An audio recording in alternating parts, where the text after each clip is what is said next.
আজকে আমি ৬ রোজা ছিলাম। তো রোজার জন্য একটা স্পেশাল শরবত বানানোর রেসিপি দেখাবো।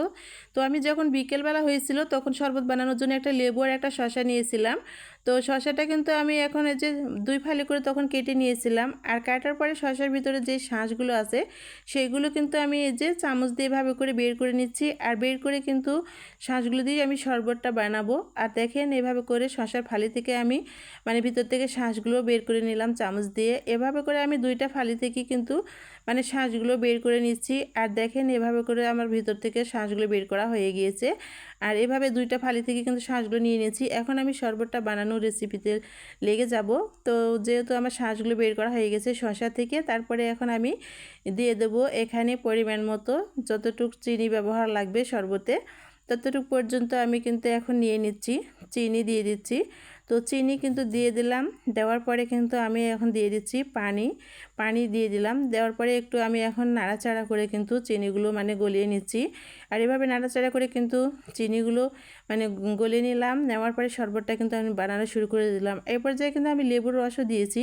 আর এই শরবতটা বানাতে অবশ্যই লেবুর রস দেওয়া লাগবে আর শসা দেওয়া লাগবে, তাহলে খেতে অনেক বেশি ভালো লাগবে।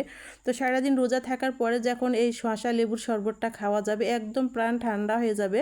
তো বানিয়ে নিলাম, এটাকে রেখে দিলাম। দেওয়ার পরে কিন্তু আমি এখন চলে আসলাম আমাদের বেগুন গাছে। বেগুনি বানাবো, রোজা যেহেতু ছিলাম।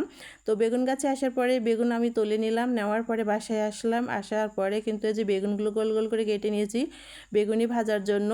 তারপরে আমি এখন এখন কড়াইতে তেল দিয়ে দিচ্ছি। যেহেতু বেগুনি ভাজবো তো পরিমাণ মতো তেল দিয়ে দিলাম বেগুনি ভাজার জন্য।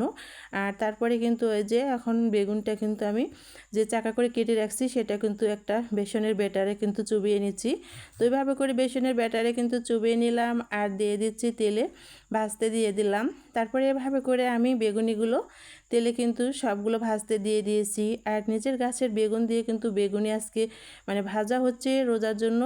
তারপরে যে দেখেন একদম বেগুনগুলো তো ফুলে ডাবল হয়ে গেছে তেলে। আর একদম লো আঁচে ভাজতেছি গোল্ডেন কালার করে। তো ভাজা এবার রেডি, তার তেল থেকে ছাঁকিয়ে উঠিয়ে নিচ্ছি। তো তেল থেকে ছাঁকিয়ে উঠিয়ে নেওয়া হয়ে গেছে। এখন আমি বেগুনিগুলো প্লেটে রাখলাম। তারপরে দেখেন আমার বেগুনিগুলো দেখেন কত লোভনীয় হয়েছে ভাজা। আর আমার বেগুনিগুলো অনেকটাই ক্রিস্পি হয়, খেতে অনেক বেশি ভালো লাগে। এই পর্যায়ে আমি কিন্তু পেঁয়াজিও আগে ভেজে নিয়েছিলাম।